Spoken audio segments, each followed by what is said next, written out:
wabarakatuh. Waalaikumsalam warahmatullahi wabarakatuh. Selamat malam Pak Rofi'i. Selamat malam Bu Devi. Pak Rofi'i, bagaimana kabarnya hari ini? Baik, alhamdulillah saya masih sehat, rileks. Alhamdulillah sehat-sehat ya Pak Rofi'i. Kali ini kita berbincang-bincang di Pak Rofi'i.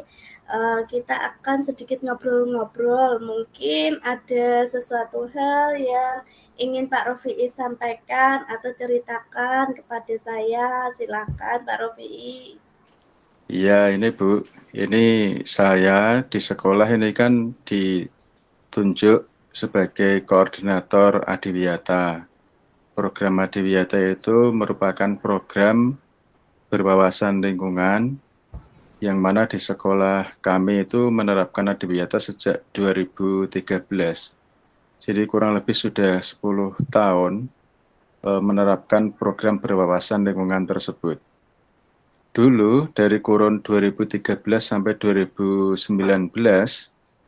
ya antara 6 tahun itu ya, saya dan teman-teman di sekolah itu sudah berhasil menata sekolah dengan baik, dengan rapi gitu, termasuk urusan sampah. Jadi urusan sampah di sekolah kami itu clear, beres, tuntas begitu, tidak ada yang berserakan. Semua warga sekolah itu sudah punya kesadaran untuk bisa membuang sampah, bukan hanya di tempat sampah, tapi juga sesuai dengan jenis sampah seperti itu. Nah, bahkan sebagai bentuk apresiasi dan keberhasilan kami sebagai tim, di tahun 2018 itu kami berhasil mendapatkan atau memperoleh penghargaan Adiwiyata Mandiri. Nah, bahkan di 2019 itu kita sebenarnya dinominasikan di ASEAN Eco School, walaupun belum berhasil memperoleh penghargaan seperti itu. Itu adalah bukti keberhasilan kami dalam menata lingkungan, termasuk sampah itu tadi. Nah, begitu tahun 2020, pandemi melanda, semua sekolah dijalankan secara daring selama kurang lebih 2 tahun. Nah, begitu pandemi selesai, kami kedatangan tamu-tamu baru. Siswa-siswa baru ada 2 tingkat yang sama sekali awam terhadap program Adiwiyata. Karena selama ini kan pembelajarannya kan daring, sehingga mereka tidak begitu mengikuti apa yang sudah menjadi adat dan kebiasaan di sekolah, terutama yang berkaitan dengan lingkungan. Sehingga setelahnya itu, ya setelah kurun 2 tahun setelah selesai pandemi, mereka kembali bersekolah secara normal, tata etika lingkungannya mulai terlupakan. Atau setidaknya ya karena memang faktor tidak tahu, sehingga sampah kembali berserakan, lingkungan menjadi kurang tertata, dan seterusnya. Saya itu akhir-akhir ini mengeluhkan hal yang semacam itu, Bu Devi. Mohon bisa dibantu untuk bisa menyelesaikan atau mengatasi masalah tersebut. Oh iya Pak Rofi'i, kita ngobrol bersama nih Pak Rofi'i. Iya, Jadi yang dikeluhkan Pak Rofi'i saat ini itu Pak Rofi'i sekolahnya kan sudah ada program Adiwiyata ya, sudah iya, 10 tahun lamanya program itu berjalan. Kemudian juga sudah mendapat predikat Adiwiyata Mandiri seperti itu ya. Tetapi karena kemarin 2 tahun pandemi, jadinya program itu semakin memudar seperti itu ya. Karena adanya murid-murid baru yang belum memahami program Adiwiyata ini. Oh, begitu ya. Itu yang ternyata yang diresahkan Pak Rofi'i. Nah, iya lalu Pak betul, Mbak. Rofi'i, menurut Pak Rofi'i, kira-kira apa yang ingin Bapak dapatkan dari percakapan hari ini, Pak Rofi'i? Setidaknya saya memperoleh gambaran apa sih yang bisa saya lakukan untuk bisa mengatasi masalah yang saya hadapi terkait dengan terutama yang berkaitan dengan sampah itu tadi. Apa sih yang sekiranya bisa saya lakukan seperti itu? Iya, Baik Pak Rofi'i, sangat mulia sekali Pak Rofi'i ini yang ingin memajukan sekolahnya sebagai sekolah adiwiyata. Memang menjaga itu lebih sulit ya Pak daripada memulainya. Iya, betul. Nah, untuk mencapai tujuan tersebut, kan ada ukuran keberhasilannya ya kan. Nah, kira-kira dengan tujuan mulia Bapak kali ini, apa ukuran keberhasilan yang ingin Pak Rofi'i raih? Ya, menurut saya ukuran keberhasilan yang ingin saya peroleh setidaknya adalah gitu 85% dari warga sekolah itu kembali memiliki kesadaran untuk bisa membuang sampah di tempatnya dan sesuai peruntukannya begitu, sesuai jenisnya maksud saya. Kalau sekarang ini kan kondisinya kurang lebih yang memiliki kesadaran seperti itu 50% bahkan kurang begitu. Nah, itu tentu sangat mempengaruhi yang lain sehingga orang yang mungkin awalnya sudah punya kesadaran karena lihat temannya banyak yang membuang sampah sembarangan akhirnya jadi ikut-ikutan seperti itu. Iya, alhamdulillah mulia sekali ya. Ini tujuan dedikasi dari Pak Rofi'i dalam menyiapkan sekolahnya untuk adiwiyata. Nah, sekarang sehingga Pak Rofi'i itu memikirkan hal-hal yang dirasa penting untuk kemajuan sekolahnya. Yaitu tadi dengan menumbuhkan kesadaran diri dari murid-muridnya ya Pak ya, untuk menjaga kebersihan sekolah seperti itu. Memang kita itu harus berusaha. Jika ada program kan kita ingin menjalankannya dengan sekuat tenaga gitu ya supaya program itu dapat berjalan. Dalam permasalahan ini, Pak Rofi'i kira-kira kesempatan apa yang Bapak miliki sekarang ini agar bisa menyadarkan anak-anak Bapak tentang pentingnya menjaga kebersihan lingkungan? Ini kesempatan apa yang kira-kira Pak Rofi'i miliki? Kalau kesempatan yang saya punya sih yang jelas saya memiliki tim di Duta Adiwiyata. Dia itu adalah tim yang terdiri dari siswa-siswa terpilih yang saya pilih untuk menjadi contoh teladan bagi teman-temannya seperti itu. Selain dari tim Adiwiyata tadi yang anggotanya adalah dari siswa, saya juga memiliki teman-teman sejawat yang sekiranya juga bisa lah dimintai bantuan untuk bersama-sama mengentaskan problem semacam ini, begitu. Baik Pak Rofi'i. Jadi tadi kita sudah berbincang-bincang tentang tujuan dari Pak Rofi'i. Kita selanjutnya jika kita lihat dari skala 1 sampai 10 Pak Rofi'i. Nah, apakah terlaksana? Itu sangat maaf Bu Sri, suaranya bocor. Sekarang ini posisi Pak Rofi'i itu berada di angka berapa Bapak dalam mencapai tujuan tersebut? Dari rentang angka 1 sampai 10 itu saat ini Pak Rofi'i itu berada di angka berapa untuk mencapai tujuan itu? Kalau saya sih kira-kira ada di angka 5. Jadi jika diukur dari tingkat kesadaran warga sekolah, itu kira-kira ya di poin 5, hanya 50% saja kira-kira yang sudah memiliki kesadaran semacam itu. Berarti masih 50% ya Pak, masih separuh yang belum memiliki kesadaran untuk membuang sampah pada tempatnya, seperti itu nggih. Iya, betul. Nggih, baik Pak. Nah, saya yakin Bapak itu memiliki kemampuan dalam meningkatkan skala nilai tersebut. Saya yakin itu. Kalau boleh tahu Pak Rofi'i, kekuatan apa yang menurut Bapak itu sudah Bapak miliki dalam mencapai tujuan tersebut? Kekuatan yang saya miliki adalah saya bisa menyusun modul untuk nanti bisa saya share ke warga sekolah Atau paling tidak kalau bukan modul ya saya buatkan slide presentasi semacam PowerPoint begitu.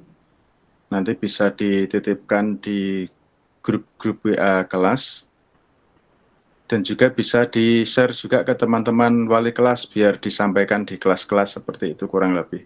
Oh, begitu. Bagus sekali Pak Rofi'i, bagus sekali. Dari kekuatan yang sudah Pak Rofi'i miliki saat ini, peluang atau kemungkinan apa yang bisa Bapak ambil untuk mewujudkan tujuan tersebut? Kan sudah punya kekuatan nih, sekarang Ya. kira-kira peluangnya itu apa yang bisa Pak Rofi'i raih untuk tujuan tersebut?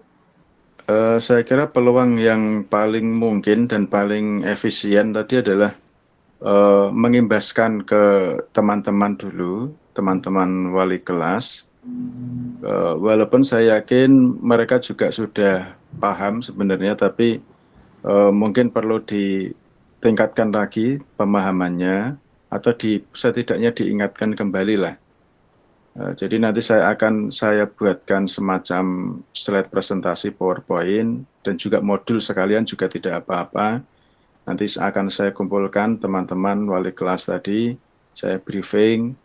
Selesai briefing nanti saya akan minta persetujuan dari kepala sekolah agar rekan-rekan tadi bisa diterjunkan di kelas yang diampu masing-masing, memberikan sosialisasi ke anak didiknya dengan durasi waktu misalnya 1 jam pelajaran seperti itu. Saya kira kok cukup itu.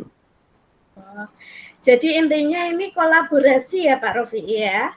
Iya, itu betul. ya yang dibutuhkan ya, kolaborasi antara rekan kerja seperti itu ya. Oke.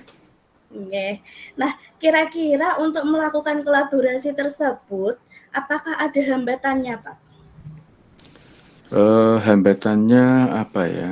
Ya mungkin mencari jadwal yang pas kali ya, karena mengingat ini kan pembelajaran ini kan sudah menjelang bulan puasa. Biasanya apalagi bulan puasanya itu terjadi di bulan Maret. Itu nanti rentan dengan ada tes misalnya PTS atau juga yang kelas 12 kebetulan karena saya SMK ini ada momen ujian sekolah seperti itu. Sehingga hambatannya adalah kurang lebih mencari waktu yang tepat, apakah itu nanti bisa selesai pembelajaran atau terpaksa mengambil jam pelajaran tertentu yang bisa dipakai gitu, misalnya jam pelajaran BK atau sejenisnya begitu. Itu hambatannya. Oke, berarti hambatannya di waktu ya Pak ya? Ya. Jadi Pak Rofi juga sudah menemukan solusinya untuk hambatannya tadi untuk komunikasi nggih dengan teman-temannya seperti itu nggih. Iya. Oke, dan dari beberapa rencana tadi yang telah disampaikan Bapak, apakah ada prioritas yang ke depan, rencana ke depan sebagai prioritas yang akan dilaksanakan oleh Pak Rofi'i? Kalau prioritasnya bisa diurutkan seperti ini, dari prioritas yang paling utama adalah pengimbasan ke rekan-rekan sejawat dulu. Jadi rekan-rekan guru yang juga bertugas sebagai wali kelas. Jadi atau prioritas yang paling utama lagi adalah menyusun modulnya, Bu. Jadi saya susun modulnya dulu, saya susun presentasinya dulu. Nah, prioritas kedua adalah mengumpulkan rekan-rekan sejawat dari wali kelas tadi untuk dilakukan briefing. Setelah itu adalah melakukan pengimbasan ke anak didik atau kepada murid. Saya kira itu urutan prioritasnya. Oke, berarti prioritas utama adalah membuat modul ya Bapak, dengan strategi-strategi tadi untuk urutan-urutannya, langkah rencana ke depan seperti itu. Nah, sekarang jangka waktu berapa Bapak akan melakukannya? Kalau menyusun modul dan presentasi mungkin 2 hari bisa selesai. Kemudian untuk mengumpulkan rekan-rekan sejawat, kita butuh koordinasi dan briefing ya 2 hari juga. Jadi 4 hari, kemudian pengimbasan pengimbasan selama lambat-lambatnya juga 2 hari. Jadi dalam kurun 1 minggu insya Allah selesai itu kalau semuanya berjalan lancar. Karena mengingat tadi ini momennya kan juga sudah mepet dengan bulan puasa, dengan agenda-agenda tes ujian dan seterusnya, sehingga harus sesegera mungkin memang harus dilaksanakan sesegera mungkin. Iya, betul sekali Pak Rofi'i, baik sekali itu. Lalu untuk ukuran keberhasilan Pak Rofi'i, untuk ukuran keberhasilan Pak Rofi'i ini rencana yang akan dilaksanakan ini seperti apa Pak Rofi'i? Ukuran keberhasilan ya setidaknya ada peningkatan dari segi kuantitas gitu, peningkatan kesadaran warga sekolah dari segi kuantitas. Kalau yang sekarang kondisinya yang punya kesadaran baru 50%, saya kira seandainya bisa meningkat sampai 85% gitu, saya sudah cukup senang dan saya anggap berhasil. Kan artinya tinggal 15% yang belum berkesadaran. Dan nanti yang 15% itu kan karena dia minoritas pasti kan akan terbawa oleh suasana mayoritas seperti itu, sehingga lama-kelamaan secara alami nanti semua akan berkesadaran seperti itu. Itu adalah ukuran keberhasilan Pak Rofi'i ya, 85% untuk kesadaran siswanya seperti itu. Untuk kita meraih ukuran keberhasilan itu kan harus ada komitmen nih. Kalau dari Pak Rofi'i itu komitmennya apa tuh Pak? Komitmennya seandainya ini nanti berhasil tercapai tingkat kesadaran warga sekolah bisa 85%, komitmennya nanti setiap tahun akan kita adakan kegiatan serupa, Bu. Jadi nanti setiap ada siswa baru yang masuk di tahun ajaran baru, nanti akan kita adakan pengimbasan atau sosialisasi mengenai etika lingkungan, termasuk tata cara membuang sampah yang baik dan benar seperti itu. Kita akan coba lakukan konsisten setiap tahun sehingga tidak ada yang terlewat warga sekolah yang tidak tahu dan tidak paham mengenai etika lingkungan. Seperti itu saya kira. Iya, betul. Bagus sekali Pak Rofi'i. Jadi nanti untuk komitmen itu siapa kira-kira yang Pak Rofi'i percaya untuk membantu Bapak dalam menjaga komitmen tersebut? Untuk menjaga komitmen tentu yang saya libatkan tentu adalah kepala sekolah. Jadi nanti saya akan memohon izin untuk bisa melaksanakan kegiatan itu setiap tahun. Misalkan ditaruh di MOPDB dan seterusnya gitu.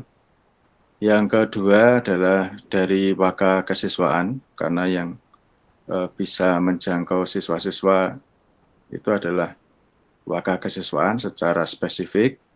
Kemudian teman-teman wali kelas tentu, ya, terutama wali kelas di kelas 10. Saya kira itu, Bu. Oke, bagus sekali Pak. Jadi setelah mengobrol kita mengerti ya masalah Pak Rofi'i, kemudian Bapak juga sudah menemukan solusinya, mempunyai rencana dan juga prioritasnya. Dan untuk ke depan semoga Pak Rofi'i dapat melakukan rencananya sehingga tidak ada lagi permasalahan yang serupa. Semoga anak-anak segera sadar akan kebersihan lingkungan sekolahnya dan juga Pak Rofi'i dapat berkolaborasi dengan rekan sejawat dalam menjaga program adiwiyata sekolahnya. Nah, amin. Bagaimana nih perasaan Pak Rofi'i? Ya, setelah perasaannya kita ngobrol kucing kali ini? Ya, perasaannya sudah cukup lega. Artinya leganya itu karena saya sudah menemukan solusi atas permasalahan yang saya hadapi tadi di awal. Kalau saya mikir sendiri itu kadang tidak sampai. Nah, dengan adanya coaching seperti ini, saya merasa terbantu gitu untuk mendapatkan solusi. Oh iya, terima kasih. Jadi kita akan bertemu lagi ya Pak, kira-kira 1 mingguan lagi kita bisa ngobrol-ngobrol lagi.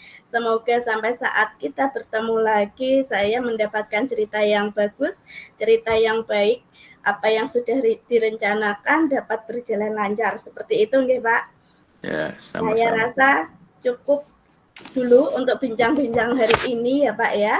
Tetap semangat untuk Pak Rofi'i. Wassalamualaikum warahmatullahi wabarakatuh. Waalaikumsalam warahmatullahi wabarakatuh. Terima kasih Bu Devi.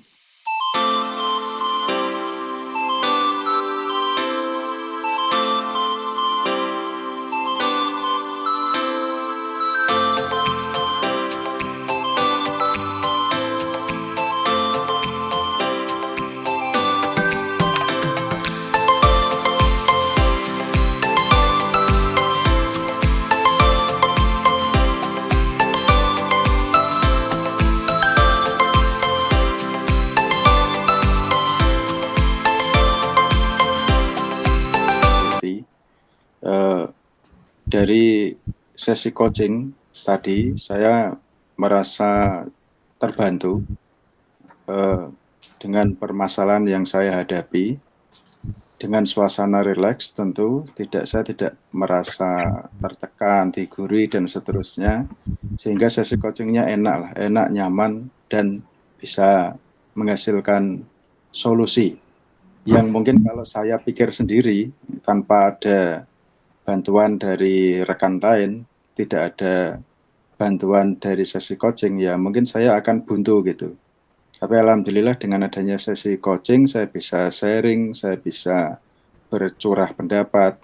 Akhirnya saya bisa menemukan solusi atas permasalahan yang saya hadapi di sekolah. Itu umpan balik dari saya. Terima kasih.